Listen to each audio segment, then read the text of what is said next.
Alors, bienvenue à la Ligue des Cinévores. Je m'appelle Mathieu, je suis avec mon collaborateur Max. Alors, comment vas-tu, Max, cette semaine? Ça va bien, et toi, Matt? Ah, ça va bien, longue semaine, l'école est recommencée pour moi, je sais pas aussi pour toi. Oui, j'ai recommencé les cours ce mardi.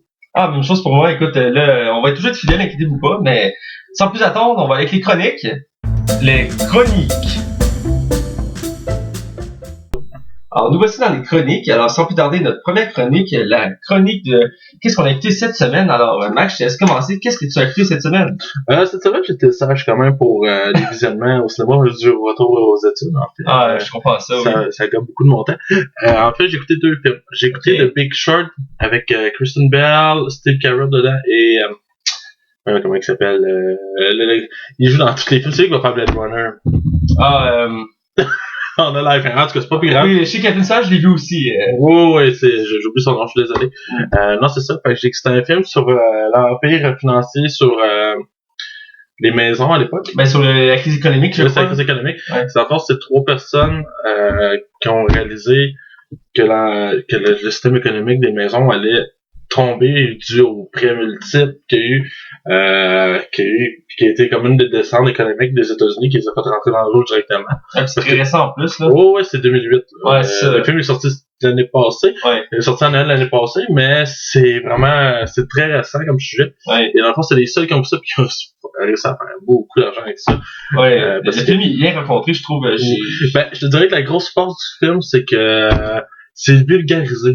Oui, c'est ça. Parce que ils vont chercher avec des thèmes, c'est des thèmes complexes, l'immobilier, surtout dans la finance chez Wall Street. Ouais. Mais là-dessus, c'est très vulgarisé, Ouais. sa tête. À un moment donné, quand il y a une scène, c'est pas vraiment un spoiler en soi. Il dit, pour essayer de vous expliquer comme il faut ce qui se passe, Ouais. on va vous mettre Margot Robbie dans un bain, oui. puis elle va vous expliquer pourquoi. Ça ouais, il y a 2-3 scènes comme ça qui permettent ils ont fait un film sur l'économie, mais léger pour que les gens puissent comprendre et apprécier. C'est aussi un sujet très d'actualité, donc c'est intéressant. Moi, j'ai beaucoup trouvé ça, j'ai beaucoup aimé. C'est très bien réalisé, puis c'est très bien amené, puis c'est très bien, comme je disais, vulgarisé, mais je trouve que l'enveloppage du film il est vraiment expliqué pour que monsieur, madame, tout le monde comprenne ce qui se passe. Ok. C'est pas garoché. Il y a des films, des fois, t'écoutes, c'est comme, je comprends rien. C'est bon, mais je comprends rien. Non, c'est ça, ouais. Des films, des fois, c'est trop complexe, trop lourd. J'étais pas ça au début. Quand j'ai vu Church, j'ai trouvé ça intéressant. Là, quand c'est pas d'économie, moi, je suis pas un grand passionné d'économie, comme la plupart du monde. Mais avec les acteurs qu'il y avait, ça m'a attiré d'écouter, comme tu as dit, Christian Bale, qui est un de mes acteurs préférés. Donc, c'est vraiment un bon film. Est-ce que tu as écouté autre chose cette semaine? Oui, j'ai écouté le film Mr. Woodcock. Pour certains, tout le monde doit se dire c'est un film porno. Ouais, C'est pas un film porno. C'est une comédie qui est sortie, je crois, en 2008 ou 2007, avec Sean William Scott, celui qui fait Stettler dans la graduation. Qui était connu pour ça. Là, ouais, c'est tout le monde s'appelle de lui pour ça. Là. Pourtant, c'est un excellent acteur, mais qui est pas capable de cette rôle-là. C'est plat. Et je te souviens du film Goon. Ouais, qui s'en vient avec le deuxième. Ouais, que dans le fond, il a fait une autre catégorie de personnage, un personnage plus sérieux, plus compliqué. Même si le film c'est une comédie, il va plus loin. Puis je le sais, on sait tous que c'est un bon acteur, mais il est tellement trop identifié à ce personnage-là. Puis il y a de la misère maintenant à se trouver des rôles, je crois. Là, on le voit pas beaucoup au cinéma. Là. C'est vraiment une valeur, j'aimerais ça le voir plus souvent. Ouais. C'est ça, fait que ce film-là met en vedette aussi Billy Bob Thornton. Ok. Ex-Angela Jolie. Personne ne s'en rappelle de ça, mais c'est son ex. Moi aussi, je savais pas. Elle s'est même fait tatouer son nom. Oh shit, ok. Mais ça fait vraiment longtemps, là. Je pense que c'est début 2000. Est-ce que tu parles du premier mari d'Angela Jolie? Je sais pas c'était le numéro combien, là. C'est quoi déjà le nom d'acteur, excuse-moi? Billy Bob Thornton. Non, c'est pas lui, je pense, c'est correct. Mais je sais pas, mais je pense qu'ils n'ont pas resté longtemps ensemble. En tout cas, parle-moi du film, là. Ouais, c'est ça. Dans le fond, je résume rapidement. C'est, dans le fond, Sean William Scott là-dedans, il a été martyrisé par son professeur à l'époque, à l'école. Et dans le fond, le professeur est un trou de cul, mais dans le fond, le Sean William Scott s'en va de ses propres ailes, écrit un livre, décide de retourner voir sa mère, parce que la ville, il est prêt à lui donner une médaille pour le féliciter de son travail fait à l'extérieur de la ville. Et là, rendu chez sa mère, il réalise que Mr. Woodcock, excuse-moi, sort avec sa mère. Mais là, dans le fond, le film, c'est du déjà vu, c'est de l'affrontement entre les deux personnages sans arrêt. Puis tout le monde, dans le fond, tout le monde apprécie le personnage Woodcock, mais il y a juste Sean William Scott qui le déteste. Mais c'est du déjà vu. C'est léger, j'ai écouté ça un après-midi, puis ça remplit l'après-midi. Ben écoute, tu m'as intrigué, surtout c'est un acteur qu'on voit pas souvent, pis que je trouve quand même bon, fait que je vais pas mal l'écouter bientôt pour m'en faire une idée aussi. Ouais, c'est correct. Je pense qu'il est une heure et quart, le film, ça c'est vraiment bien. Ouais. Fait que, toi, t'as écouté quoi? Moi, cette semaine, pour commencer, j'ai continué ma quête de toutes les saisons de Mentalist depuis que j'ai découvert cette série. T'étais le machin. J'ai fini la première saison une semaine. Ça peut pas être excessif, mais je suis quelqu'un de très nocturne, quelqu'un qui aime ça à dormir, donc le soir, pour m'endormir, j'écoute beaucoup de séries jusqu'à temps que je m'épuise. Mais vous t'arrêtez, t'as pas de la coke. Non, c'est ma surconsommation, là, ça m'aide pas. Ouais. Mais c'est ça, donc j'en avais parlé la semaine passée, je vais en parler un peu, juste pour mettre les gens à l'actualité. Dans le fond, c'est une série un peu dans le style un peu Sherlock Holmes. On suit un consultant de la police qui a des capacités hors normes. Il est très fort en déduction. Pourquoi on dit le mentaliste? Parce que c'est un ancien médium qui a des capacités d'hypnose, de suggestion, de manipulation. Donc la série est vraiment intéressante pour ça. À chaque épisode, on voit des cas. Mais toute la série se relie sur le même cas. Dans le fond, la série est quand même assez sombre. Plus sombre, je dirais, que l'univers de Sherlock Holmes, dans le sens que le mentaliste, il va dans la police. Parce que, dans le fond, il y a un tueur en série qui a tué sa famille, puis il décide de la venger. Donc, toute la série, c'est basé là-dessus. Son but ultime, c'est de retrouver cette personne-là, puis faire vengeance. Mais puis à chaque épisode, on a un nouveau cas, puis c'est très intéressant.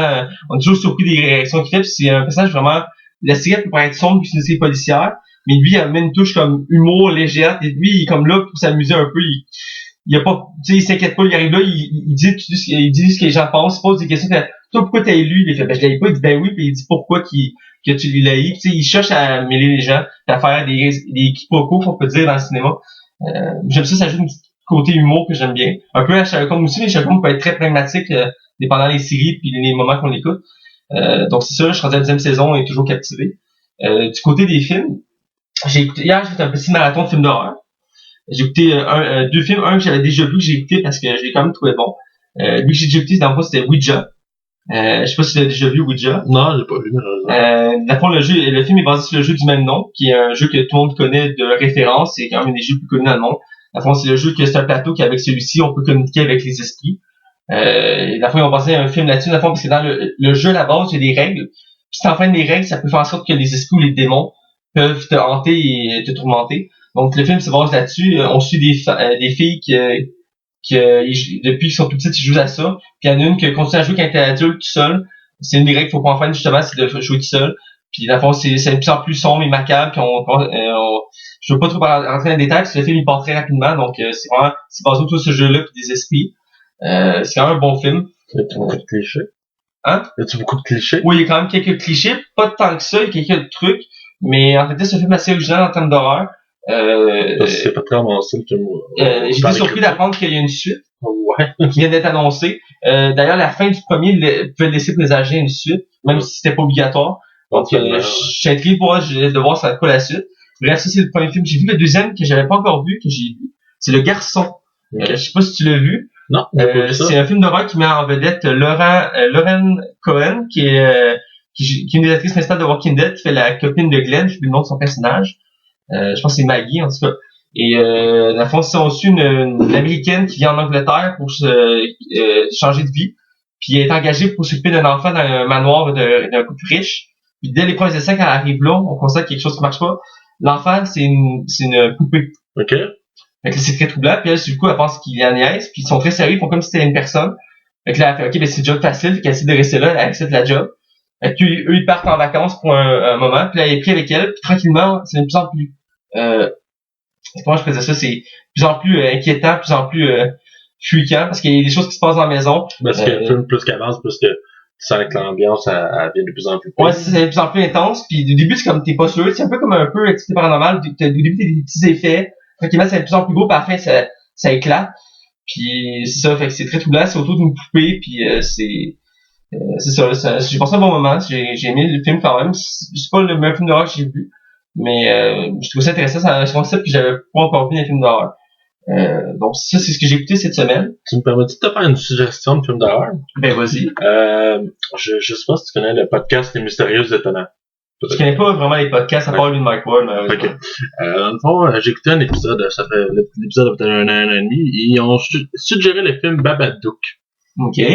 Je te le recommande fortement. C'est un film d'horreur qui va plus loin que le film d'horreur. Oh. Je vais te résumer ultra rapidement, là, parce que là, je sais que j'empiète tout du temps, là, mais dans le fond, c'est une mère monoparentale qui est avec son fils, et dans le fond, le mari est décédé dans un accident de voiture. Et dans le fond, le film va, oui, c'est un film d'horreur, il y a une créature dans la maison, mais il va chercher sur les émotions d'une mère monoparentale, comment est-ce qu'elle peut ressentir le vide, le désarroi face à son mari qui est décédé. Le film va vraiment chercher loin. Certains considèrent comme un des meilleurs films d'horreur de la génération actuelle. Shit, ok. Mais c'est un film qui est passé au-dessus des radars. Il n'a pas été un gros succès au box-office, mais il y a un gros estime. Le film n'essaie pas de te faire peur. C'est l'ambiance qui était peur. Tu vas pas faire sauter toutes les 5 minutes. Il va aller chercher. Tu vas avoir de la compassion pour la mère, tu vas avoir de la compassion pour le petit gars. Autant que le petit gars peut être énervant dans le film, le film va te chercher vraiment dans l'émotion. Je te le recommande vraiment fortement. Si t'as une chance d'un après-midi de pluie, écoute ça. Ben écoute, je t'ai déjà dit, moi les films d'horreur, c'est quelque chose que j'ai de la misère, mais tu sais, j'aime de plus en plus ça. Mais il faut vraiment que le film soit particulier pour que j'accroche, donc tu m'as intrigué. Un concept bon, souvent des bons films d'horreur. Exactement. Souvent les films d'horreur que j'ai aimés, c'est pas ceux qui ont été populaires au cinéma, c'est souvent ceux qui passent, comme tu dis, en dessous du radar. Qu'on fait des découvertes. C'est le genre de film, je pense, qui s'est ramassé à Fantasia et qui s'amasse dans les cinémas plus... Ton ambiance me fait penser à un jeu qui a été annulé, que j'avais des gros espoirs, mais qui a été annulé, j'étais déçu, c'est Silent Hill. Silent Hill? Ouais, merci. Il en fait un nouveau, dont avec l'acteur qui fait Daryl dans Walking Dead. Oui, c'est le jeu. Ils ont sorti un démo, ça a été vraiment... c'était un buzz direct sur Internet, partout, tout le monde capotait. Puis ils ont finalement décidé d'abandonner le projet. Je pleure encore ce jeu-là. C'est pour de vrai, moi, je suis un gros gamer. Okay? Mais mon style de jeu préféré, c'est les jeux d'horreur. Et je suis un énorme fan de Silent Hill, surtout le 2. Je considère qu'il est le meilleur jeu que j'ai joué de toute ma vie. Point. Tout jeu confondu. Et je nourrissais tellement d'espoir. T'avais Guillermo del Toro qui s'occupait du scénario. Ouais. T'avais c'est un dessinateur au Japon qui est réputé pour faire des monstres vraiment originaux. Je pense que c'est comme une tête de requin avec un corps. En tout cas, je me rappelle plus du nom, je suis désolé. Et Kojima qui s'occupait de la réalisation du jeu. Mais ça s'annonçait être un des chefs-d'œuvre. Faut pas trop dévier parce qu'on n'est pas dans la chronique pour ça, mais faut expliquer pourquoi je disais ça. Dans le fond, c'est que l'ambiance de ce jeu-là, c'est qu'on rentre on rentre dans une maison, dans le fond, dans un manoir. Ah, je sais ça. Puis, dans le fond, au début, on rentre dans un couloir, puis ça a l'air normal. On traverse le couloir, on ouvre une autre porte, puis on recommence au début du même corridor. Puis c'est un loop. Ouais, c'est un loop. Puis à chaque fois qu'il y a un loop, à chaque loop, il y a des changements. Ouais, tranquillement, au début, c'est pas remarqué. Il faut vraiment que tu sois observateur, puis tranquillement, ça devient de plus en plus flippant. Ouais. Puis à un moment donné, t'as peur, là. C'est genre, tu comprends pas, mais t'as juste peur, là. Toutes les choses viennent vraiment bizarres, puis juste ce bout-là me donné le goût de jouer tout de suite au jeu, mais... Ouais. C'est de valeur qu'il soit annulé. Il y a rien d'épeurant en tant que tel, c'est juste c'est l'ambiance. Ouais, c'est ça. Je pense que c'est ça qu'il y a maintenant actuellement. Je pense on est tellement tanné des jump scares qu'on veut autre chose. On cherche autre chose en tant que... Ben, on cherche des nouveaux trucs qui vont nous faire peur, parce que c'est des classiques Mais je pense que c'est ça le nouveau genre de film d'horreur qui sont bien actuellement. Je pense qu'ils s'en vont vers ça. Puis je pense que ça m'a redonné le goût d'aimer films d'horreur, parce qu'actuellement, je pense que dans les 10 dernières années, on enlève les 2 dernières. J'ai l'impression qu'on a tellement tourné en rond, c'était des slash. Il y a un nouveau mouvement, comme on avait parlé la dernière fois, de films d'horreur, mais il y a du nouveau qui doit encore arriver. C'est l'après tendance Scream, je te dis. Je pense on va aller à la deuxième chronique, hein. On en a plusieurs à faire, donc notre deuxième chronique, c'est la chronique la nouvelle de la semaine. Donc, encore une fois, je vais te laisser commencer. C'est quoi ta nouvelle cette semaine? Ok, moi dans le fond, c'est une bonne annonce qui est sortie de nulle part. Ah, ok. Je m'attendais absolument à rien. Ça s'appelle Live by Night. C'est Ben Affleck qui joue dedans. Okay. Dans le fond, il y en a certains qui disent qu'ils appellent ça déjà comme étant le film qui va sûrement se nominer aux Oscars par défaut. Pour résumer un peu de quoi l'histoire va parler, dans le fond, c'est Ben Affleck joue pas un kid, un parrain de la mafia. Ça joue beaucoup sur à peu près à la même époque que le deuxième comment je pourrais dire le deuxième de parrain. Le deuxième parrain. Ça joue beaucoup dans cette ambiance. Ouais, des années 20, des années 30. Ça a l'air vraiment, vraiment, vraiment bon. Il y a vraiment un casting de feu, puis ça va redonner encore plus de notoriété à Ben Affleck, parce qu'il réalise encore le film, il le scénarise en plus, et il le produit en plus de jouer dedans. Il y a une tendance à faire ça maintenant. Hein, Ben, écoute, tout ce qu'il fait, il touche de l'or. Si on enlève Batman v Superman, le fait de Town, et je me rappelle plus c'est quoi ça. Argo aussi. Oui, Argo, qui sont des... peut-être moins de Town, mais qui est très, très, très bon. Et Argo, qui est juste un chef-d'œuvre en soi. C'est épatant de voir ce qu'il fait. Le cas de Ben Affleck, c'est quand même un acteur particulier parce qu'il c'est un des acteurs les plus détestés de son. Ça, il est très aimé pour les productions, la réalisation, mais en acteur, il a la misère à se faire. C'est de les voir de Gigli. Mais il commence à reprendre un goût. On commence à aimer Ben Affleck. Moi, c'est un acteur que je trippais, mais. Moi, je le dis tout le temps, c'est un acteur que j'aimais beaucoup, que je trouvais qu'il était tellement sous-estimé. C'était fatigant de le voir juste jouer la belle gueule. Parce que le gars, il est capable de plus que ça, puis je pense qu'il l'a jamais aussi bien prouvé, là. Okay. Actuellement, je pense qu'il est en ascension actuellement. Ben oui, mais avec sa popularité de faire Batman, mais écoute, c'est une des rares affaires que j'ai aimé de Batman, c'était lui. Batman v Superman, là. Il était critiqué pour ça, d'ailleurs, on en a parlé, là. Ouais, quand il a annoncé le casting pour Batman v Superman, la seule affaire que je l'avais donnée, c'est qu'il avait la gueule de Bruce Wayne. Ouais, il a la gueule, mais en même temps, tout le monde est critiqué parce qu'il pensait pas qu'il allait faire l'affaire, parce que c'est pas un acteur qui est, comme tu dis, il est très aimé, ben, pas très aimé, mais il est pas très aimé au cinéma. Mais avec ça, c'est une image. Mais dans le fond, à nous, c'est ce film-là que tu parlais? Ouais, c'est ça. Fait que ça sent bien. Dans le fond, ça va retourner beaucoup sur l'ambiance des années 20 et 30, sur la mafia. Je sais pas si je l'ai précisé que c'était la mafia. Ça va être sur la mafia, tout ce qui est de la trahison, corruption. Et il est bon aussi de dire que Leonardo DiCaprio produit en plus le film. Ça sort le 13 janvier 2017. Je pense que le jour 1, je m'en vais voir ce film-là. Je suis excité. Je suis un grand trippeux de mafieux. J'ai aimé la trilogie du parrain. Donc, moi aussi, ça me donne le goût de le voir. Je vais aller voir le trailer dès après l'émission. Je vais tout aller voir le trailer. Je suis sûr que tu vas être vendu. Ah, je te crois. Et sinon, toi, ta nouvelle, c'est quoi cette semaine?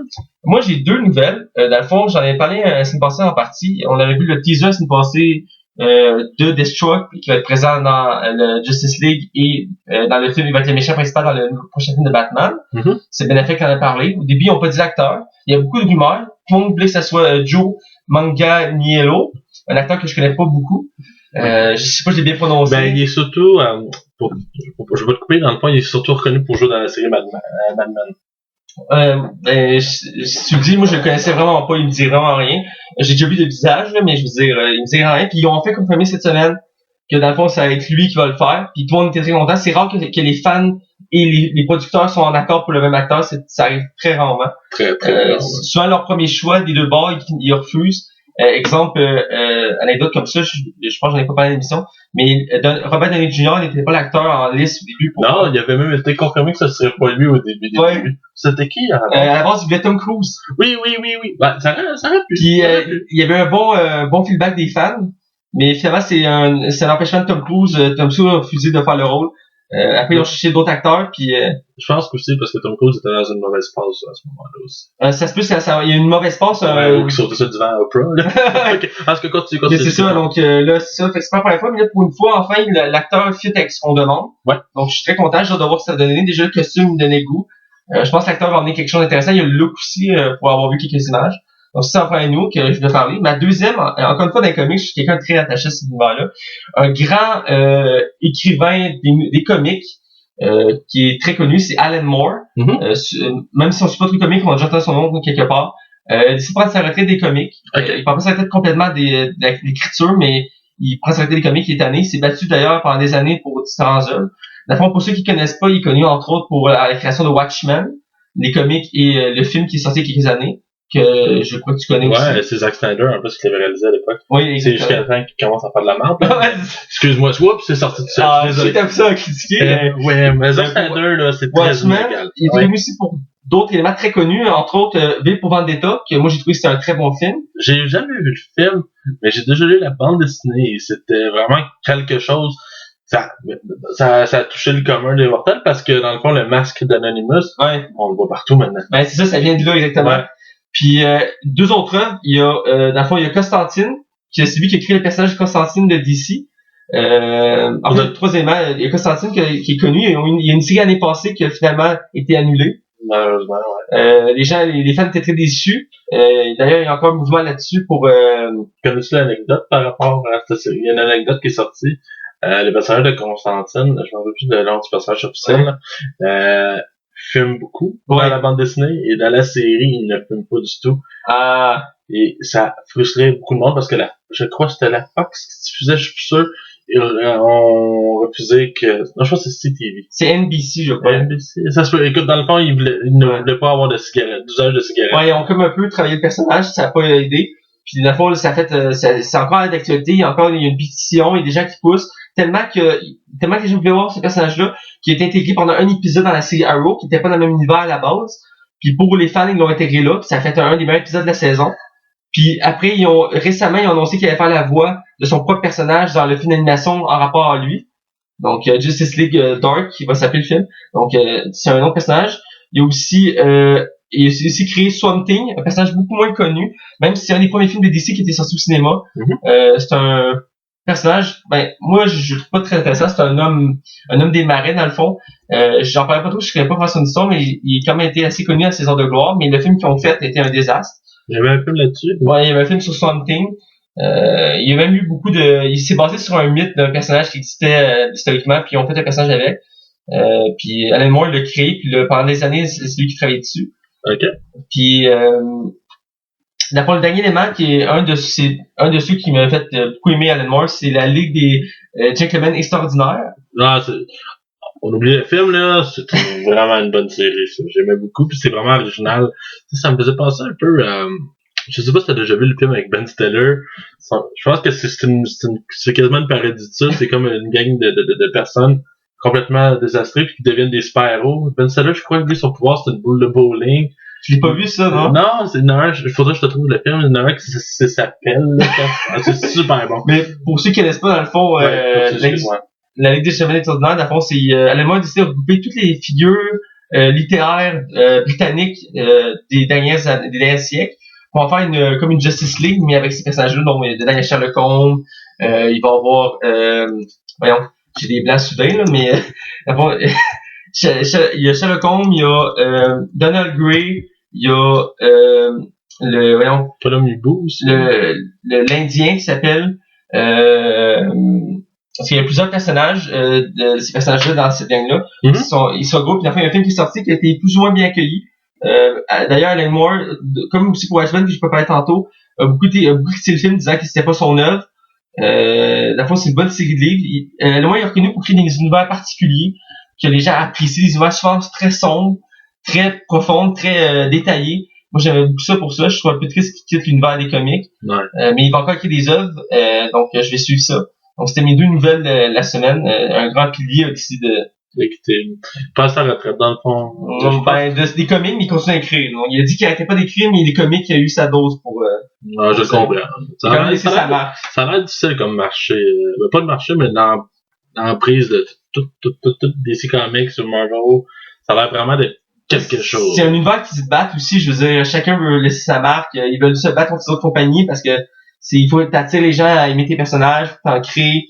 Je veux dire, Batman, Superman, on les aime, mais c'est quelqu'un qui les a créés à la base, puis c'est fou comment l'esprit peut être imaginatif. Là, j'ai lu la première BD de Superman il y a pas longtemps d'ailleurs, puis au début, Superman il est pas comme lui qu'on voit aujourd'hui. Le premier Superman? Ouais, de Live Action Comics, je pense. Ouais, d'Action Comics, numéro je sais plus quoi. Là, il avait une voiture, je sais plus quoi. Ouais, il avait une auto. À la base, il volait pas. Plein d'affaires comme ça. J'ai lu sa première BD, j'allais chez nous, puis j'étais comme aïe, puis son histoire est quand même un peu différente. Mais ça évolue beaucoup. Pour les comics, on pourra en parler, mais je pense qu'on va aller notre dernière chronique de la semaine avant de parler de notre film de la semaine. Alors, la dernière chronique, c'est la chronique hors sujet. Dans cette chronique, on parle de tout et n'importe quoi, pas nécessairement lié au cinéma. Alors, je te laisse encore te lancer là-dessus. Moi, ça va être quand même relativement bref. J'ai recommencé à jouer à Overwatch. Actuellement, moi, je l'ai en boîte déjà à la maison, mais pour la fin de semaine, qui va malheureusement être passé quand vous allez écouter l'épisode, le jeu est gratuit pour la fin de semaine pendant 4 jours. Alors, j'ai pu m'amuser avec mes amis puis me replonger dans l'univers d'Overwatch. Parce que son Blizzard est quand même reconnu pour faire des personnages flamboyants qui marquent l'imaginaire. Et c'est rare que soit Blizzard aller dans le FPS de compétition. Je pense qu'ils veulent toute leur place dans le e-sport.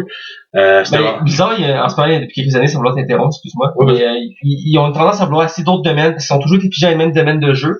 Là, ils veulent se diversifier parce que là, ils ont de la misère à garder le public. Donc là, ils ont sorti Hearthstone il y a quelques années que Ben, ça me fait penser, je pense qu'il y a beaucoup d'entreprises qui veulent devenir un peu comme le EA ou le Ubisoft, pas nécessairement aussi crosseur, là, mais tu regardes aussi Bethesda actuellement qui ouvre ses horizons, c'est pas juste les RPG. Ben, ils ont sorti Wolfenstein, ils ont sorti Doom, actuellement il y a Prey qui s'en vient. On est loin de juste Skyrim et Fallout, là. On est vraiment ailleurs, puis ils ouvrent vraiment leur marché, puis je trouve ça vraiment cool. C'est très intéressant. Puis je suis content de voir Blizzard aller faire autre chose. De toute façon, il y a des grosses rumeurs, puis le BlizzCon qui s'en vient, je sais quoi, le mois prochain, c'est en octobre. Il y a des grosses rumeurs que Diablo 4 soit annoncé. Oui, j'ai entendu les mêmes rumeurs. Ça m'inquiète dans un sens, parce qu'il y a eu un gros décalage entre le 2 et le 3. Ben, je pense que c'est une bonne chose en soi. Parce que le décalage entre le 2 et le 3, je pense qu'il y a eu trop de décisions qui ont été changées, qui ont été twistées, qui ont été enlevées. Ça, regarde Duke Nukem Forever. Regarde le développement, ça a duré 15 ans, ce décalage. Le développement, là. Mais parenthèse pour anecdote, mais le Diablo 3 qu'on voit en ce moment n'est pas le Diablo 3 qui était censé être. Non, vraiment pas. Ils ont sorti des images l'année passée. Il y a quelques années, ils étaient prêts à le sortir, puis finalement, ils ont décidé de tout recommencer à zéro. Fait qu'ils ont remis tout à zéro, comme commencé pour ça, c'est surtout aussi tard. Mais Blizzard, il faut quand même l'organiser, ils travaillent beaucoup sur leur jeu. Puis donnent quelque chose d'autre qualité. Je me rappelle quand j'ai découvert Diablo 2, qui était le premier jeu que j'ai joué de leur compagnie, sans vouloir trop je sais pas si tu te rappelles les trailers, dans les bandes annonces, dans le jeu, à chaque chapitre, t'as une cinématique, excuse-moi, une cinématique. Pour l'époque, c'était fantastique. Écoute, j'ai jamais vu aussi beau. Diablo était épeurant. C'était tellement bien fait. Puis j'ai joué les longueurs, j'ai joué au 2 en premier du 1, parce que j'ai comme, c'est mon frère qui avait commencé à jouer au 2. Puis j'ai joué au 2, puis 1, puis j'ai adoré. Après StarCraft, c'est des jeux de mon enfance. Warcraft.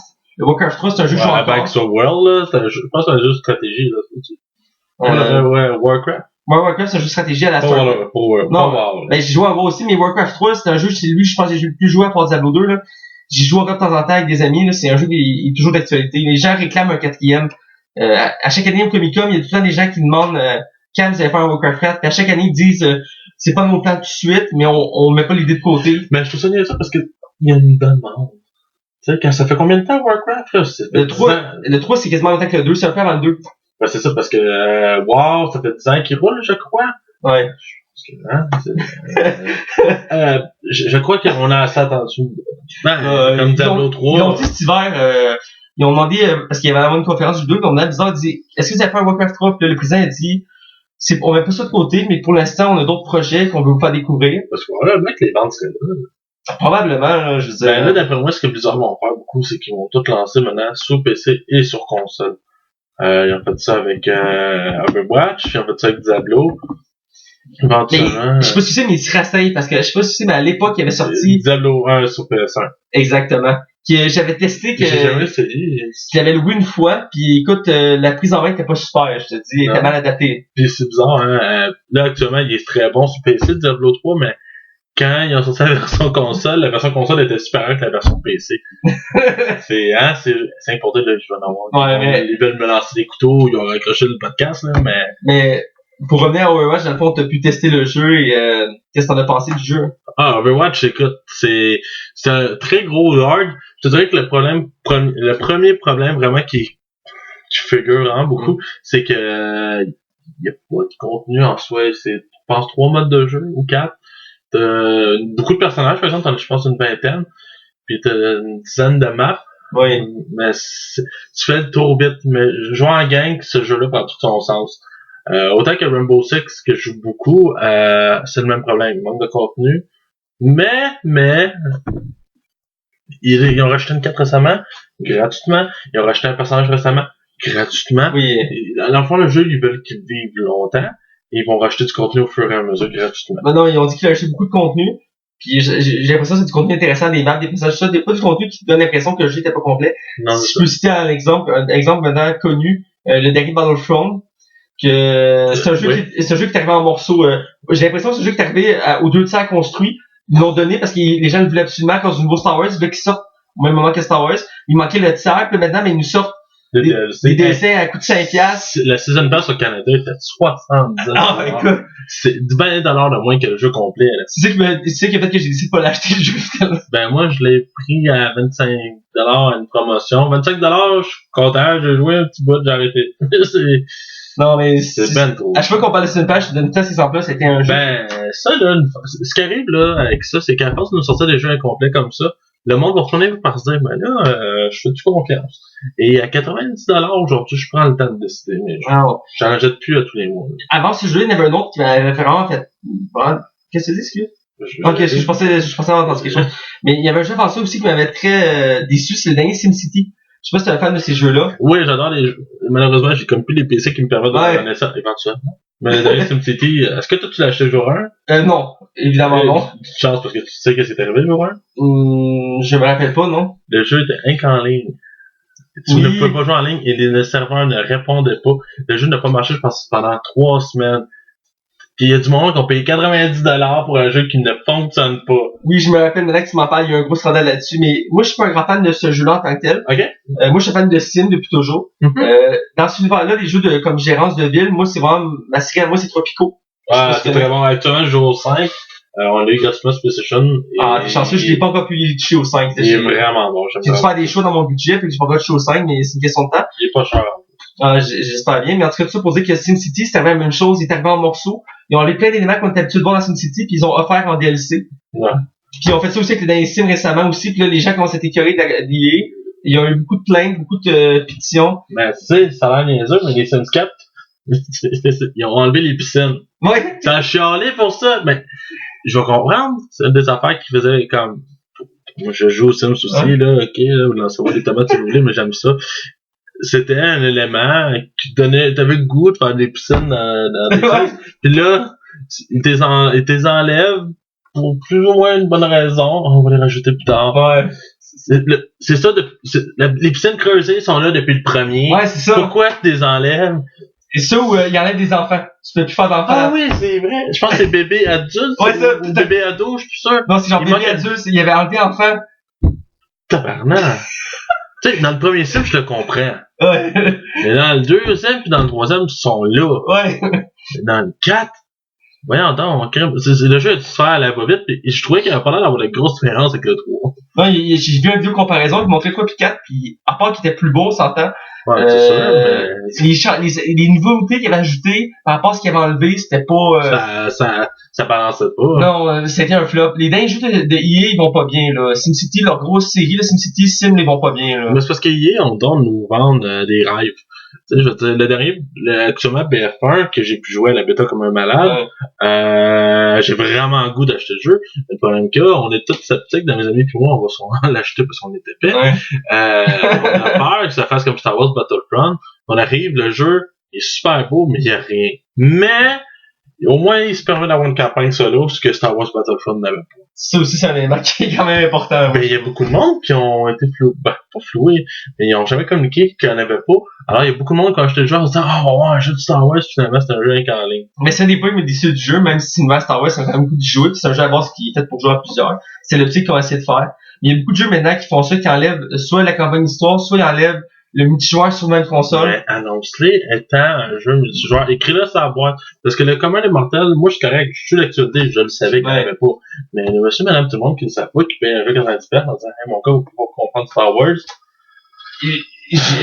Juste pour pas tout dire, mais j'ai une dernière des notes là-dessus, mais le dernier Halo 5, je sais pas si tu as eu la chance d'y jouer. Non, j'ai à peine touché à la j'étais censé y jouer, j'étais chez mes amis, on veut se faire une soirée Halo. Puis on a décidé de jouer au 5, tu sais, parce que j'avais pas encore joué. Puis c'est là qu'on a découvert que dans le fond, pour un souci de gérance, un souci de contenu du jeu, ils ont décidé d'enlever le coop et le multijoueur sur console. Le 5, tu peux juste jouer à un sur console. Tu peux faire l'histoire tout seul. Ah oui. Ok, oui, c'est ça. Il y a encore un multijoueur puis encore un mode coop, mais en ligne. Ouais, c'est ça, ils ont enlevé ça a chialé parce qu'à la base, Halo était reconnu pour être un jeu que tu joues sur le sofa avec ton jeu. Mais oui, tu peux jouer jusqu'à 4.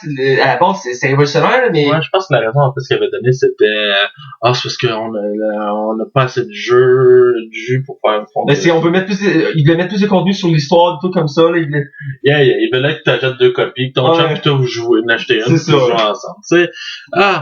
Moi, ça m'énerve quand je vois ça, là. J'étais déçu, j'ai pas pu jouer au 5 parce que vu qu'on était plusieurs, qu'on peut pas jouer à plusieurs ensemble, on est resté sur le 4. Ça m'écoeure parce qu'actuellement, le monde du jeu vidéo, autant que des fois, il est capable de repousser, on a le droit du photoréalisme, il y a des concepts qui sont vraiment intéressants qui arrivent, c'est le fun, mais on est tellement là, se faire gaver notre cash par les DLC, par les expansions, les manettes, tout pour gaber, c'est tellement rendu un luxe jouer à des jeux vidéo. c'est rendu, je pense, à un moment donné, le monde, c'est plate parce qu'ils se tanneront jamais. C'est ça qui arrive. Non, le marché, il gonfle. Il y a eu déjà une crise économique des jeux vidéo, ça arrive une fois. Depuis, je pense que ce sera plus le cas. Non, là, il a jamais été aussi haut, là. Mais même s'il parle qu'il devrait y avoir encore une génération qu'il n'y en aura plus. Mais selon les rumeurs, parce que là, maintenant, tout va être rendu genre PC, tout ça. Mais, Le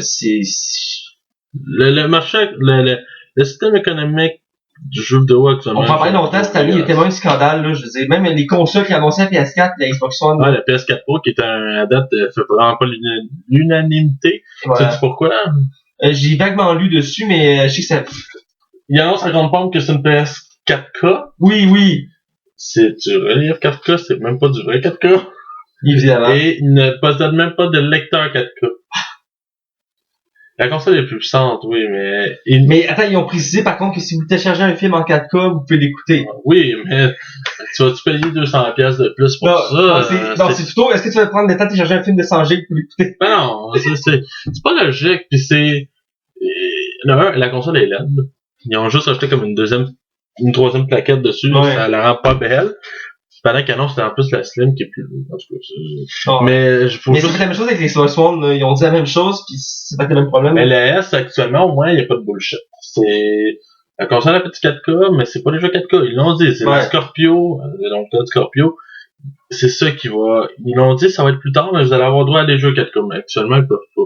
Ouais, mais Xbox sont plus touchés. Il faut attention, depuis qu'ils sont fait ramasser par la sortie de la Xbox One, là, il faut attention avec leur discours, là. Ils n'ont pas le choix. Ça fait très mal la compagnie, là, qui ont parlé de Kinect, qui c'est obligatoire, puis ça, là, c'est juste une question de problème de communication.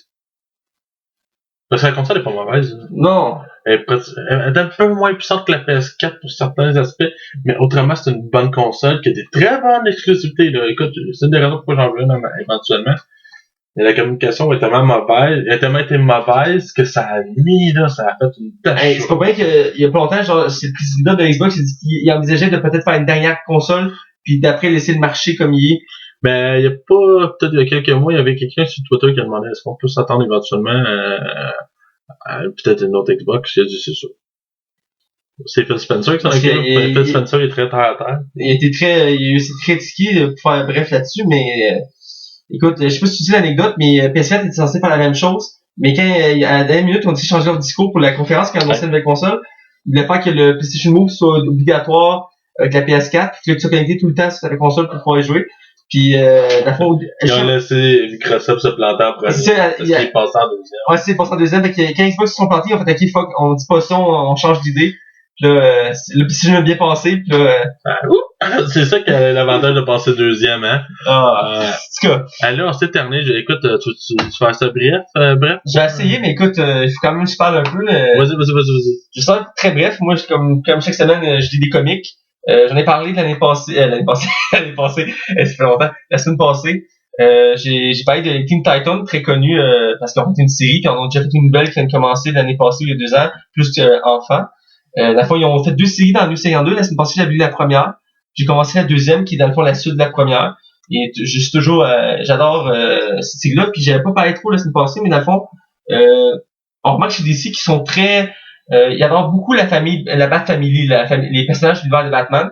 Puis il y a plein de comics en rapport avec eux. Chaque personnage a un comic maintenant. Dans le fond, Batman a son comic, Nightwing a son comic, Red Hood a son comic, qui est le deuxième Robin. Puis Tim Drake, qui est le troisième Robin, ben c'est le leader des Teen Titans. Donc c'est comme les Teen Titans sont introduits par lui, c'est lui qui est réuni. Puis il parle de son histoire, de pourquoi il a décidé de faire ça, puis ses origines. Puis dans le fond, après, il y a aussi un comic bref sur le Catcam qui est le fils à Batman. Mais dans le fond, il aime beaucoup la famille de Batman, puis j'aime ça pour ça. Et dans le fond, j'ai continué ça. J'ai aussi commencé une nouvelle série de personnages plus ou moins connus. C'est quoi? Superboy. Ouais, ok, oui, vas-y. Ça peut vous dire quelque chose du nom, dans le fond, c'est l'univers de Superman. On peut référence au nom, dans le fond, Superman, Superboy. À la base, c'était le nom de Superman quand il était adolescent. Puis après, ils ont repris ce nom-là pour un nouveau personnage. Puis dans le fond, DC sont forts pour les sidekicks, les partenaires de super-héros. Tu sais, Batman et Robin, Green Arrow, Speedy, Flash et Kid Flash, Aquaman et Aqualad. Ben, pour Superman, ils ont décidé de faire Superboy, qui est dans le fond, dans l'histoire actuelle, c'est un clone de lui, créé par l'Alex Corp, qui est fait par Lex Luthor, dans le fond, les mi-jeux de Superman, qui crée un clone à partir de son ADN, puis l'ADN de lui-même, de Lex Luthor, dans le fond. Fait que ça fait un Superman, je dirais, plus agressif. Mais en contrepartie, il y a moins de pouvoir. Agressif, mais il est pas limite méchant. Non, il est pas méchant, mais il pourrait aller jusqu'à tuer, tu comprends? Ouais. Superman, il se limite sur certaines occasions, quand il faut absolument, il peut le faire. Superman, c'est très rare, c'est arrivé. Comme Batman un peu, mais il le fait. À part dans Batman v Superman. Ouais. Mais c'est ça, entre autres, un des plus gros comics en ce moment qui est basé sur un jeu, c'est Injustice, puis c'est basé sur le fait que Superman a tué une autre personne très connue qui est Joker, puis ça a foutu la merde. Mais dans le fond, c'est ça. Puis Superboy, c'est un personnage vraiment particulier, on va vraiment travailler sur une histoire. Puis c'est une belle histoire, j'ai commencé, j'ai pas fini, puis elle est très intéressante. Il y a des pouvoirs un peu, il y a des pouvoirs de plus que Superman a pas, et il y a des pouvoirs que Superman a pas. Dans le fond, à la base, il peut pas voler, mais il va finir par trouver, réussir à voler par une certaine manière, mais il y a des pouvoirs comme, quand il touche quelque chose, il le contrôle. Okay. S'il te touche, il peut te le soulever, te lancer, faire ce qu'il veut avec toi. C'est de la télékinésie. Donc, ça, c'est intéressant. Puis, ma troisième pas news, mais troisième chose que je voulais parler dans leur sujet, c'était, la semaine passée, c'était parler d'un YouTuber. Une chaîne YouTube en fait.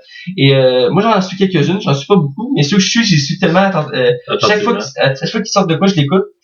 Donc dans le fond, c'est le jeu PS7, ça fait quand même un certain temps que je l'écoute, je l'ai découvert l'année passée. Okay. Puis j'en suis devenu accro assez rapidement, je suis tombé par hasard. Vraiment, je cherchais j'ai passé sur un truc d'écouter des chansons parodies. Des gens qui font des parodies de chansons, puis je suis tombé sur eux.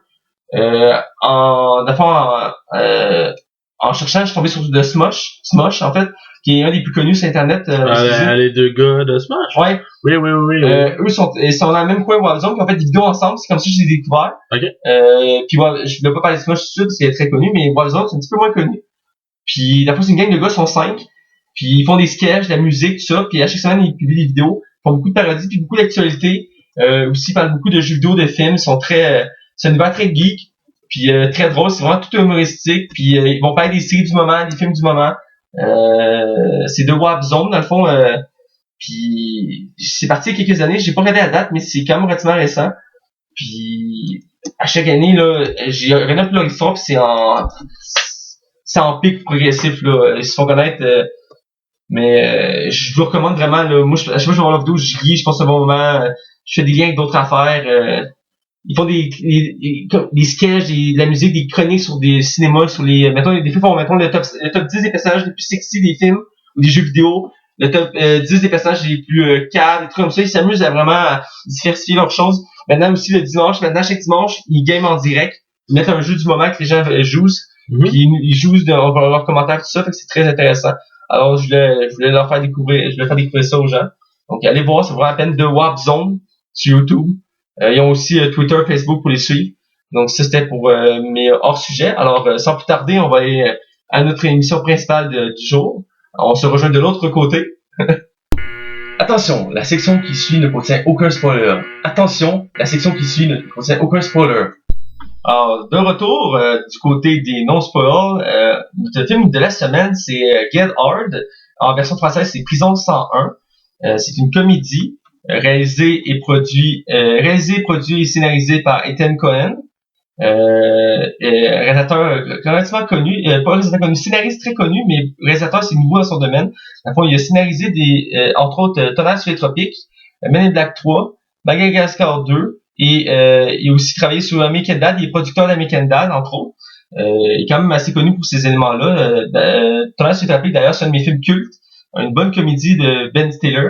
Qui est très autodérisoire. Oh oui, vraiment. Robert Downey Jr. là-dedans, il est malade. On le reconnaît pas, là.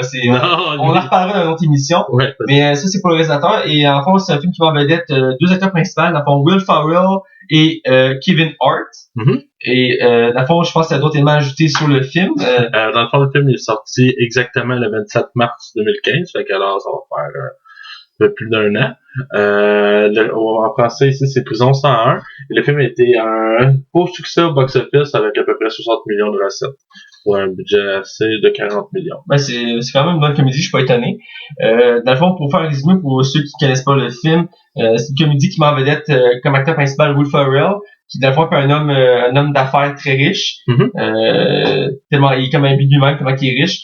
Le film commence que dans le fond on le suit sa vie, il vit dans un palace avec sa nouvelle femme qui va marier. Ils sont très heureux.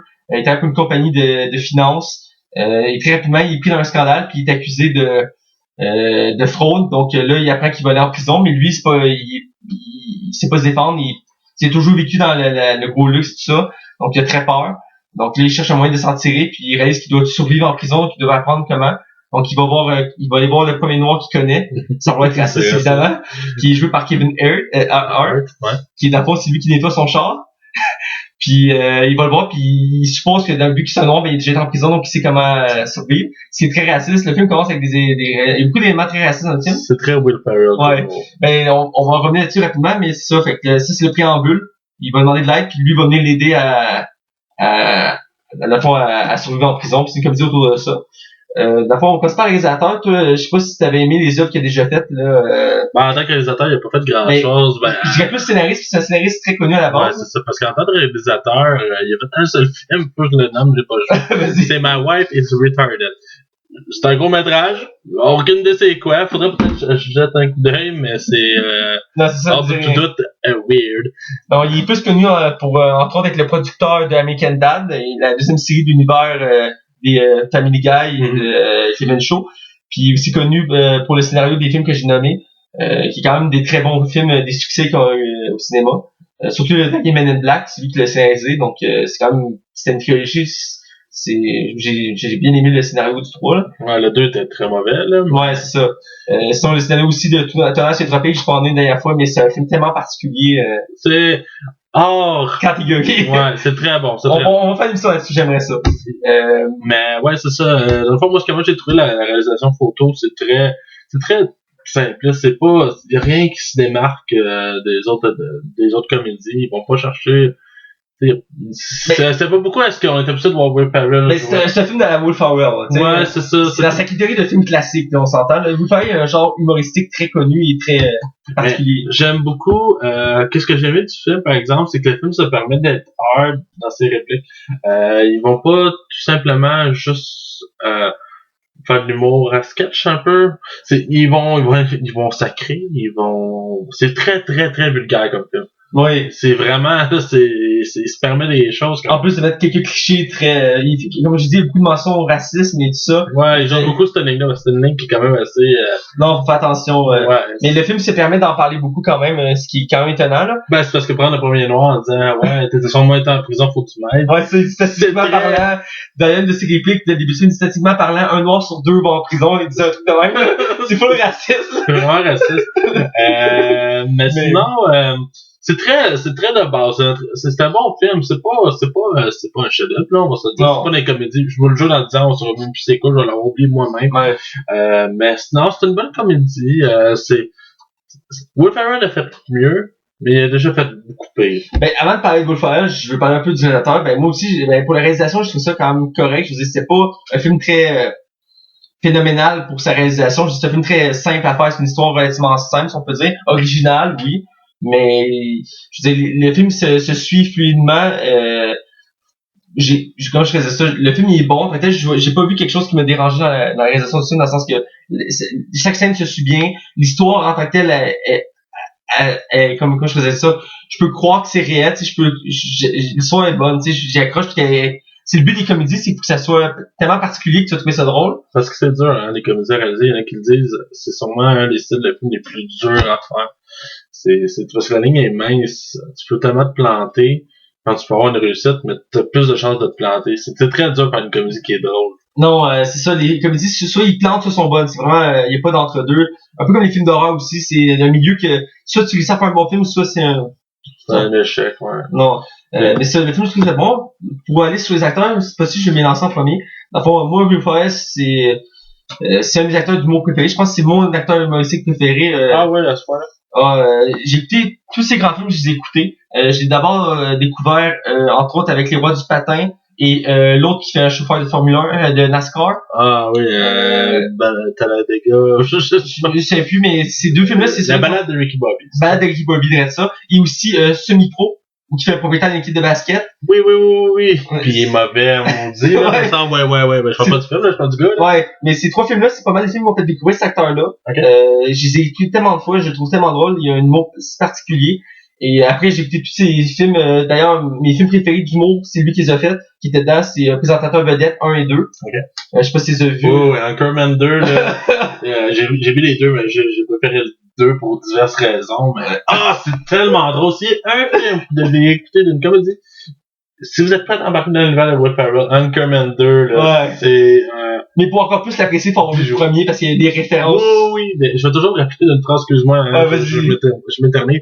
Il y a une phrase à mener, il y a juste, moi je comprends pas, l'Amérique est tellement un bon pays, on peut juste frapper nos femmes. Je sais que c'est peut-être l'ancien de même, c'est peut-être pas aussi drôle que les autres le diraient dans le film, mais c'est tellement amené d'un humour absurde, c'est tellement drôle. Ouais, on en parle pas trop, on va regarder pour une émission. Un jour, c'est ça. Moi, vous le connaissez, c'est quelqu'un que j'aime beaucoup. La part de ces films, je les aime bien. Il y a des fois qu'il y a des performances moins intéressantes. Mais parfois, je te pose une question, par exemple, à Will Ferrell. Est-ce que t'aimerais ça le voir faire autre chose? Eh bien, tu serais étonné, il a fait des contre-rôles. J'ai regardé sa biographie. Il a entre autres fait un film de Woody Allen. Je sais pas c'est quoi, oui. Je pense que c'est Woody Allen s'est prêté au jeu de faire une comédie. D'abord, c'est vraiment particulier, c'est la Woody Allen. D'abord, le film, il est tranché en deux. On raconte la même histoire, d'un côté dramatique et d'un côté humoristique, comme il dit. Puis d'abord, la même histoire est racontée par deux couples. C'est en deux couples. Et un des deux couples, le couple humoristique, d'abord, il joue par Will Ferrell, qui fait le côté humour. L'autre bord, ils ont pris deux acteurs dramatiques, qui montrent le contraste entre les deux. Donc, c'est un film assez particulier pour ça. Ah, je connais ça. Oui, c'est un côté drôle, mais en même temps, il y a un côté touchant, peut-être. Un côté dramatique. Puis aussi, dans le film, qui est comédie, mais en même temps, relativement sérieux, c'est un film est-ce que c'est lui qui vit devant chez eux? Ben, lui, entre autres, je vais en parler en troisième. Mais l'autre avant, il a fait ce film avant, il a permis de faire ça là.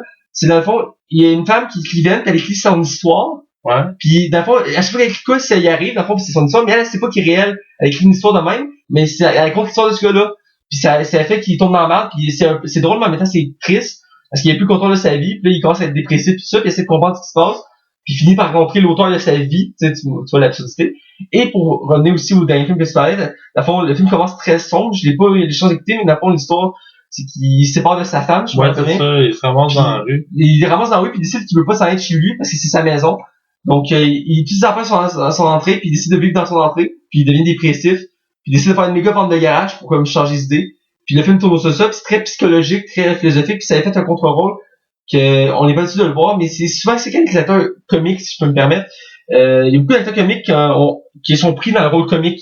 Ouais, c'est ça, mais quand tu regardes Jim Carrey ou Vince Vaughn, t'es capable de faire autre chose. Oui. Tu le vois qu'ils sont capables, c'est des acteurs qui sont pas juste drôles. Mais, exemple, Vince Vaughn, c'est un très bon exemple, il a réussi beaucoup à se distinguer en faisant plein de types de rôles. Il a fait beaucoup de comédies. Oui. Mais malgré, même si la série la saison 2 est vraiment mauvaise, ouais. True Detective, là-dedans, il était impressionnant. C'était de le voir plus sérieux. Mais attends, pour revenir à ma question, est-ce que tu le verrais Will Ferrell faire, peut-être pas nécessairement un film d'action, mais faire autre chose, un vrai drame, là. Tu sais, là, il n'y a pas d'humour, là. On enlève l'humour, quoi. Écoute, je viens d'avoir un autre flashback, là, je fais un peu désordonné, mais Will Ferrell récemment, je l'ai pas vu parce que ça m'a trop, je trouve mindfuck, mais il a fait, pour la première fois de sa vie, un film d'horreur. Je sais pas si t'en entends ce Non, c'est un film, oui. Il a passé un peu sur les radars, je suis tombé dessus par hasard, j'ai regardé sa biographie, j'étais très perturbé.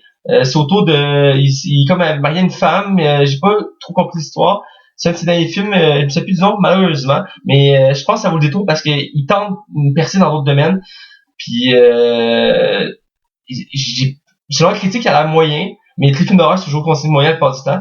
Mais il essaye en ce moment de faire. Puis oui, je le verrai ailleurs. Comme je dis, il a déjà tenté. Et j'imagine, même s'il est connu depuis toujours pour ça, puis s'il fait connaître pour ça, il est quand même, on voit qu'il y a du potentiel pour autre chose, puis il s'essaye à plusieurs reprises. Et il s'essaye à plusieurs reprises dans d'autres domaines, puis je pense qu'il y a de quoi qu'il préfère. Comme je dis, il a fait des films plus dramatiques où là, il essaie horreur. Il tente de se distinguer parce qu'il veut pas être pris chez ça, parce que souvent on va dire que les plus grands comiques sont les gens les plus tristes. Je sais pas si dans son cas c'est ça, mais souvent on est pris à faire ça comme rôle, puis à un moment donné ça nous vient difficile. C'est toujours faire de l'humour, on pense qu'on n'est pas quelqu'un de très sérieux.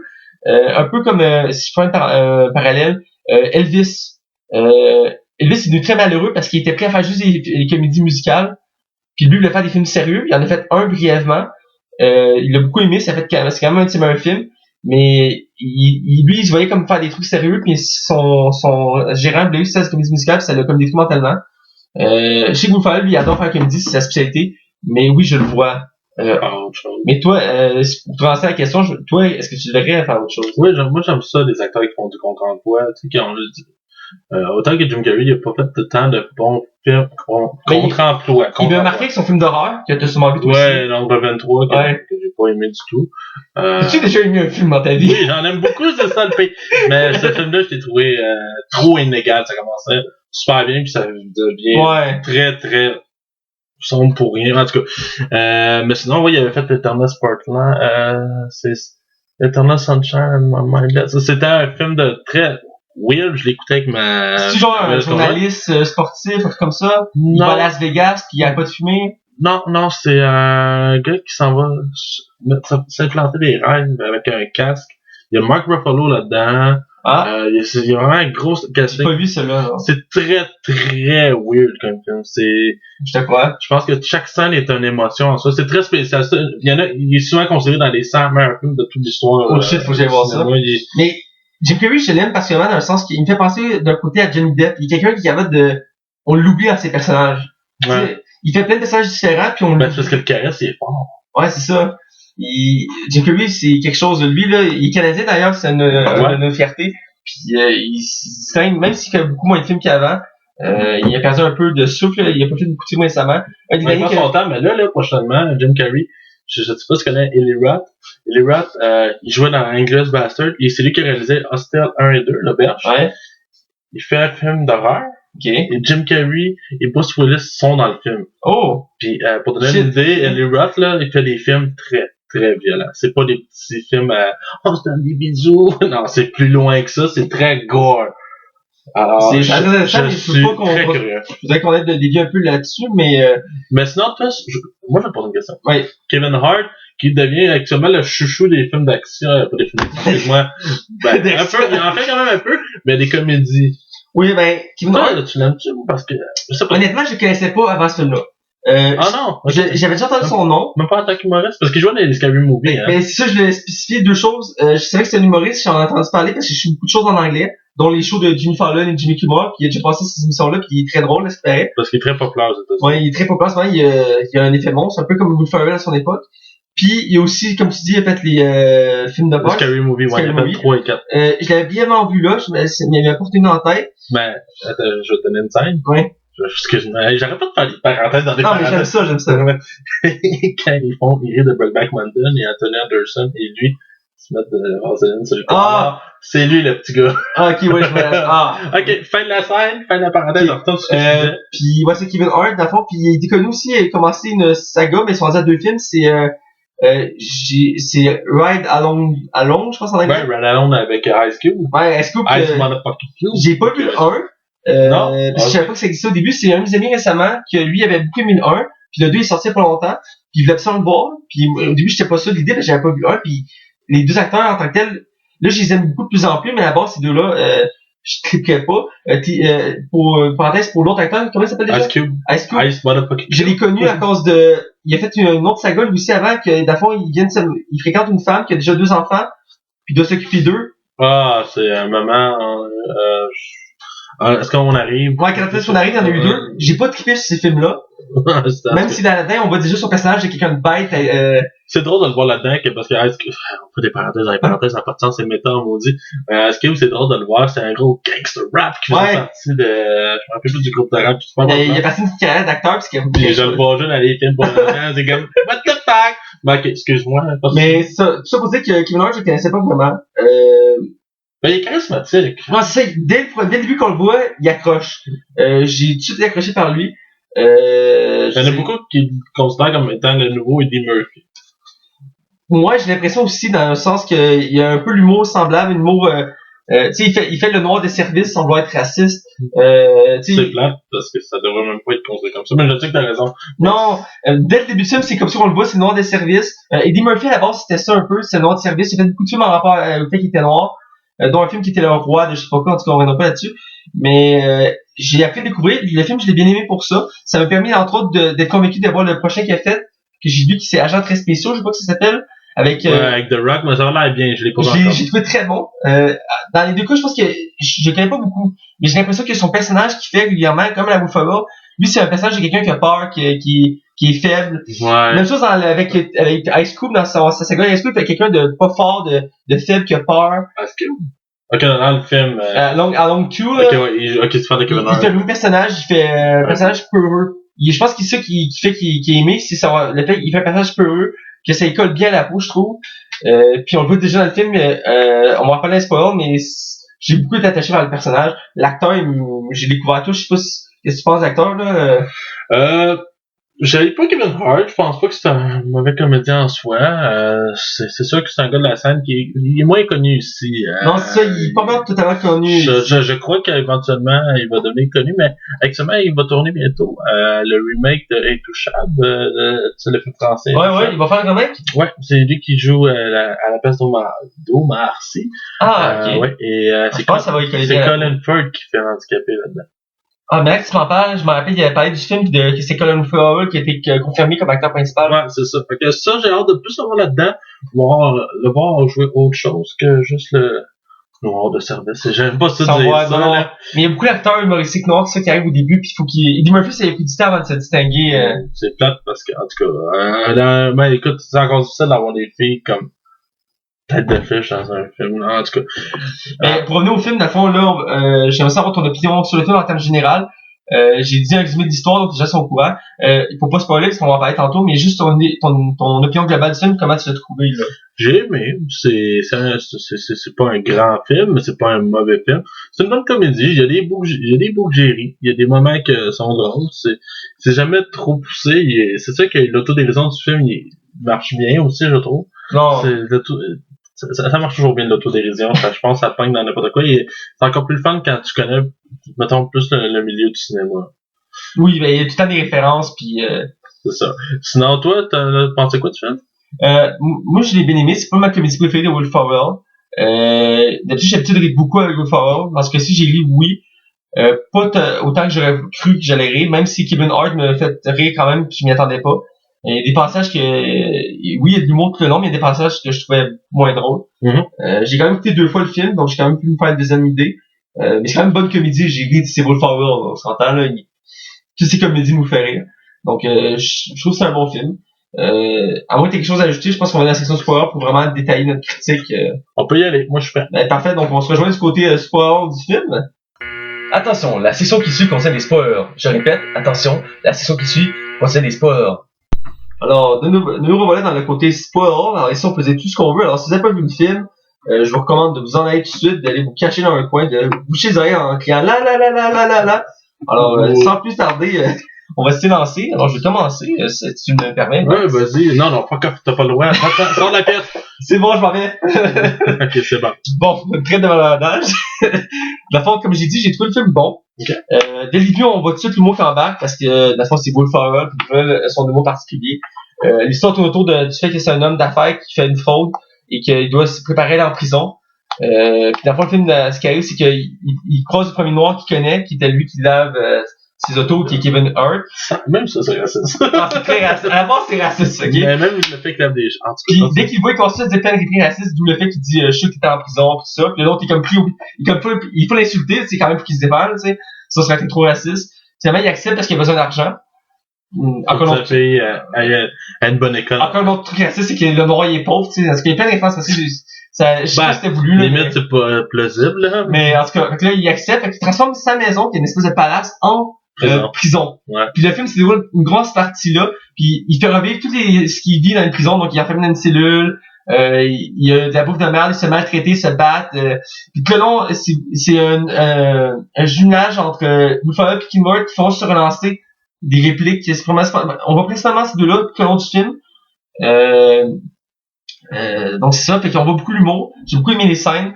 Souvent Kevin Hart il se laisse aller en jouant plein de personnages pour faire peur et manipuler, pour faire inquiéter Will Ferrell. À un moment donné, il fait croire qu'il est comme dans une cour de prison, puis il fait plusieurs détenus qui harcèlent Will Ferrell, puis Will Ferrell est comme pris en dessous, puis il s'est poussé toutes les bords, mais c'est Kevin Hart, puis mettons il met une tuque, il enlève sa tuque, puis ça j'ai trouvé ça, c'est un bon moment où à quelques reprises Will Ferrell il fait sortir des objets de ses fesses parce que c'est un détenu, fait qu'il faut qu'il se pratique à faire ça. C'est quoi qui sort maintenant? Tu penses que c'est un couteau? Ouais, il s'est fait un couteau avec une brosse à dents. Oui, c'est ça. Il s'est fait un couteau. C'est quand même, ouais, en dehors. Ouais, c'est ça, puis tu sais, il est dans une cellule, à un moment donné, il faut qu'il aille au téléphone, il y a une file d'attente, parce qu'il y a des employés à son manoir, puis ils font toute la file. En tout cas, puis il y a beaucoup de scènes de même très loufoques. Encore une fois, il y a une ton raciste. En parallèle aussi, à un moment donné, vu que Kevin Hart, on apprend rapidement que son personnage qui est jamais été en prison, mais il veut de l'argent, donc il y a un cousin qui est dans une gang de rue. Fait que là, il demande à son cousin, dis-moi comment t'as vécu la prison pour que je puisse interpréter ça, tu sais. Là, son cousin, il l'envoie chier tout ça. Puis encore là, on voit plein d'éléments. Il y a beaucoup d'éléments, quand même, en l'écoutant deux fois, j'ai remarqué beaucoup d'éléments, soit racistes ou très clichés des Noirs. Mais je pense que c'est totalement assumé, là. Non, ouais, le film à ce niveau-là, c'est assumé, là. Oh, ouais. Donc, pour le film, ça, j'ai beaucoup aimé cette scène-là. Je sais pas si, qu'est-ce que tu veux ajouter. Ben, je vais te laisser ajouter des choses. Je me suis mal exprimé. Mais je voudrais que tu ajoutes des éléments. Quelles scènes qui, toi, qui t'ont particulièrement... J'aimais l'idée que Will Ferrell, dans le fond, il se fait avoir là-dedans. Dans le fond, lui, il est victime là-dedans. Ouais, il est pas censé aller en prison. Son boss, c'est un truc de cul, dans le fond, qui l'a manipulé ouais. et arnaqué. Sa femme est une gaffe là-dedans. Je pense que c'est sa fille au boss. Ouais, on apprend à la fin que ça fait du boss, là, mais ouais, c'est ça. Okay. Pour ça, j'ai trouvé ça intéressant. En soi, est-ce qu'il y a des scènes qui m'ont marqué plus que d'autres? Je crois que c'est la scène qu'a mené Will Ferrell. Non, Kevin Hart dit à Will Ferrell, ah ouais, là, insulte-moi. Puis là, Will Ferrell, il commence à être habitué, ben, il te le shoot ça devient très, très vulgaire. Mais je crois que la scène qui me fait vraiment le plus rire, c'est limite raciste encore, là. Mais, voyons, Will Ferrell s'en va justement sur le cousin de Kevin Hart. Ouais. Et, il dit, ben, écoute, je veux faire partie de la crew. Il dit, le cousin qui est interprété par T.I., il fait embarquer. Pour moi, qu'est-ce que tu sais faire? En bout de ligne, il fait juste les inscrire à la bourse. Il leur montre des piliers, genre, de comment que ça fonctionne, où il faut qu'ils investissent. Fait que là, t'es pas la gang, c'est un bon plan, ça. Mais là, on va aussi péter les jambes. Non, tu pètes pas les jambes, on peut juste mettre moins d'argent. Oh, ok. J'ai trouvé ça drôle. Mais ces bouts-là, je les ai mis surtout à la fin quand il réalise que d'abord il est devenu son ami, là, Kevin Hart, qui est devenu son ami. Puis d'abord il a menti, fait que là, il décide de rejoindre ces gangs-là. Puis là, en échange, ils vont donner une protection. Et pour ça, il doit être initié. Puis dans l'initiation, il doit tuer quelqu'un. Puis là, il prend de la drogue, de l'alcool, il y a plein de femmes. Puis là, il est comme plus là. Puis là, il prend un gun, puis il sort pour s'en aller. Puis l'autre, il fait, mais qu'est-ce que tu fais? Puis il fait, ben, je veux pas initier, j'ai pas le choix, il faut qu'il me protège dans la prison, tu sais. Puis là, finalement, il se convainc à s'en aller, puis il dit, ah, écoute, c'est pas de ma faute, il y avait trop de drogue, d'alcool, de femmes. Ah, mais je pense que c'est une des scènes qui m'a fait vraiment rire. Tu sais, c'est vraiment vulgaire. Will Ferrell s'en va à un bar gay. Et, il rencontre un gars, le gars, il dit, Will Ferrell dit, ben, j'ai pas le choix. Faut que je te suce ton pénis. Ah oui! Le gars est comme, ah ouais, comme ça, on se connaît pas, mais ok. Fait que, il va dans les toilettes, là, tu le vois, puis il essaie de le sucer, mais... Mais, entre autres, c'est après genre, quand il revient, il dit à l'autre, je suis pas capable, puis il se pogne devant tout le monde, puis ça donne l'impression que c'est un couple gay. Les phrases qu'ils disent, là, tout le monde le regarde comme, le gars qui était censé sucer, le regarde, pis il faut les nuits, fait comme ça, c'est un beau couple, tout, là. Il faut des références gays. C'est très vulgaire, mais Will Ferrell, des fois, il est bon pour aller là-dedans aussi. Ah, mais Ferrell, il y a pas de barrière, je veux dire, il fait tout en mots, il a pas peur. Ça peut être trash, comme ça peut être quasiment familial. Non, c'est ça. Si sa force, il peut faire tous les types d'humour. Mais c'est vraiment pas un humour qui se prête pour tout le monde, par exemple. Je pense pas que c'est tout le monde qui est capable d'apprécier Will Ferrell. Non, je te l'accorde. C'est pas un humour qui apprécie tout le monde, parce qu'il peut être très vulgaire, il peut être très cave, si on peut dire. Mais des fois, tu trouves que c'est poussé à l'exagération. Non, c'est ça. Puis, non, c'est comme je dis, j'ai rejoint un public. C'est un humour, je dirais pas simple, mais. Mais c'est niche. Ouais. Ben, niche ouvert, peut-être, là. Ouais. Je sais que c'est contradictoire. C'est un humour quand même assez, toi, puis quand même, c'est adhéré, mais. Ouais, parce que ces films, c'est des succès box-office. Forcément, sinon, on le verra pas autant. Non. Puis, parenthèse de même, mais Will Ferrell fait partie des années 80, il y a un groupe qui s'est formé, ça s'appelle le Frat Pack, je crois. C'est un groupe qui, dans les années 80, a regroupé les 8 acteurs les plus drôles du moment d'Hollywood, dont Will Ferrell, Ben Stiller, Steve Carell, Jim Carrey, et d'autres. À la fin du temps, ça s'est grossi, mais à la base, il était 8. Puis, dans le fond, on dit ce groupe-là, pourquoi il existe, dans le fond, c'est juste que ça regroupe aussi tous les films qu'on fait ensemble. Pour qu'ils sont considérés dans ce univers-là, pour qu'il y ait au moins 2 acteurs du film pour qu'ils soient dedans. Et si je me souviens bien maintenant, Kevin Hart est considéré dans ce groupe-là, donc c'est un film dans cette lignée-là. Entre autres avec qu'on appelle tantôt présentateur vedette, ou la trilogie que Ben Stiller a faite avec Robert De Niro, qu'ils vont rejoindre, il va se marier avec sa femme, il devait voir sa belle famille, puis son beau-père c'est Robert De Niro, c'est l'agent de la CIA, puis il y a plusieurs acteurs de ce crew-là. Ouais, puis dans le fond ça c'est dans la vague des acteurs les plus drôles. Et vraiment, c'est un des rares aussi qui continue d'être drôle non-stop. C'est aussi que j'aime beaucoup de lui. C'est pour ça qu'il y a encore des films comme ça qui sortent des gros films d'humour avec lui.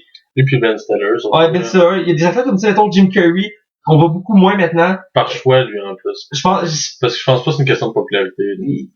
Les derniers films qu'il a fait, je pense que le dernier qu'il a fait, je l'ai vu, c'est celui avec les pingouins, là, qui... Non, c'est Dumb and Dumber 2.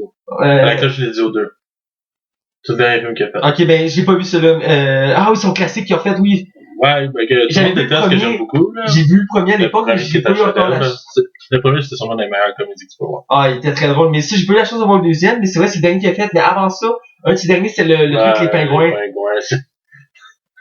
Non, c'est ça. Fallait qu'il, imagine, il manquait d'argent, je sais pas. En tout cas, c'est je prends l'importance, parce que pour le film, pour venir au film, ça, c'est un, j'essaie de trouver le mot, mais en tout cas, vous le faites, mais ça touche, là.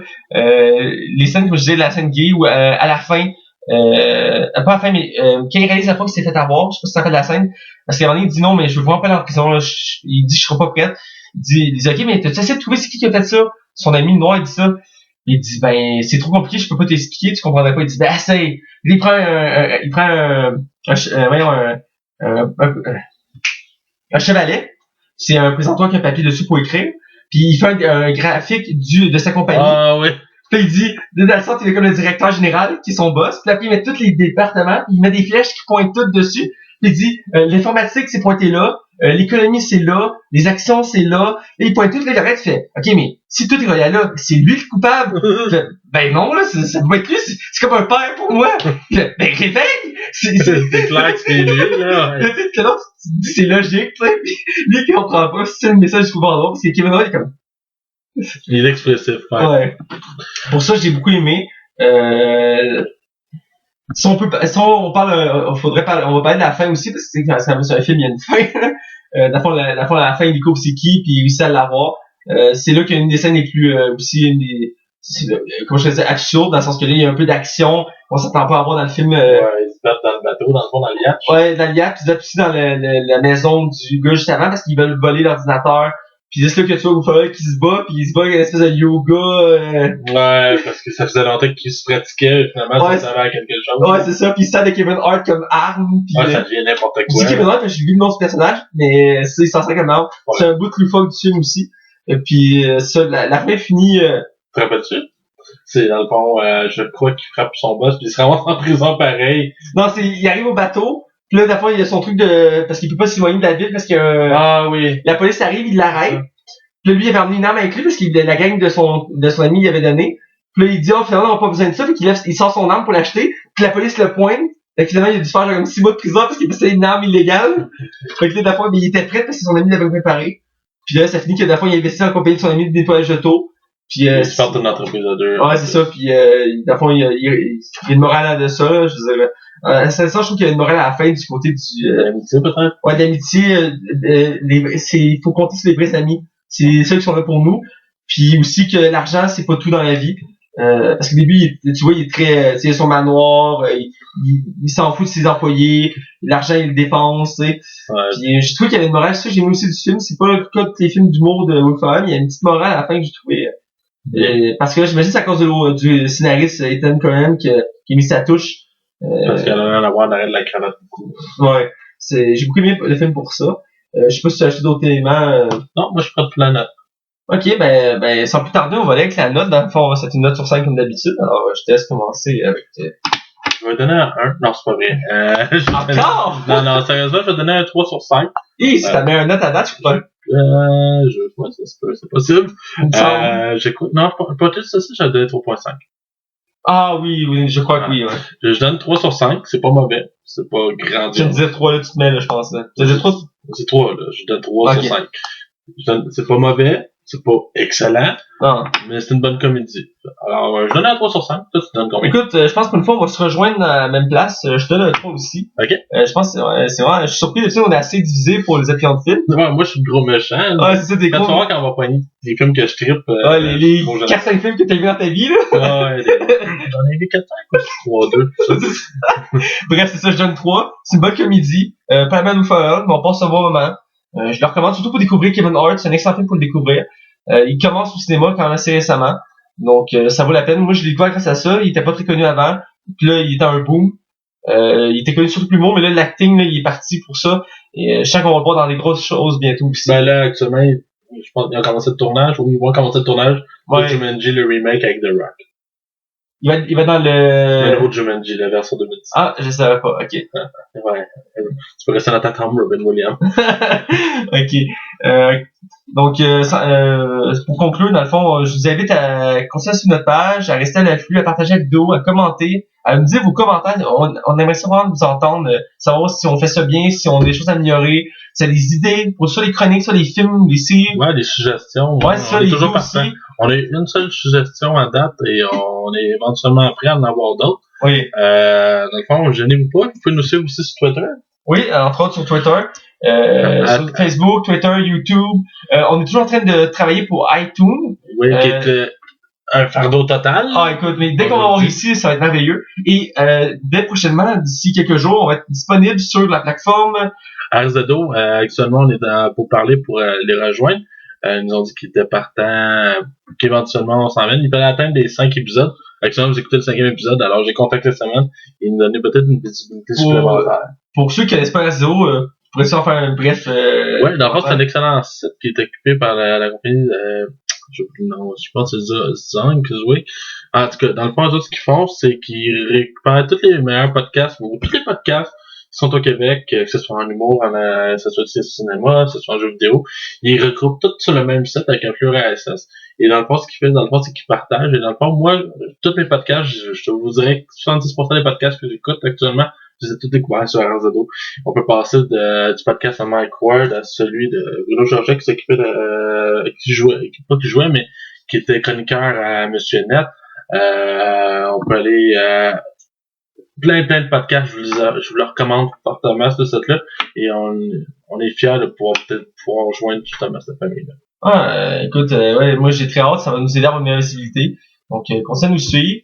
Moi, personnellement, vous pouvez me suivre sur mon Facebook, Mathieu Bellec-Prévost. Il me suit sur mon autre page, les poissons 3 étoiles, que je vous invite à suivre aussi. Récemment, on a fait beaucoup de travaux. On a mis un teaser récemment parce que ça faisait un moment qu'on n'avait rien posté. On veut vous montrer qu'on est toujours actif. Donc, restez à l'afflux aussi de cette page-là. J'ai un projet en cours avec mes amis qui va sortir très bientôt. Et toi, Max, où on peut suivre aussi? Vous pouvez me suivre sur mon Twitter, @MaxTarian, ou sur mon Facebook, qui est MaxTarian.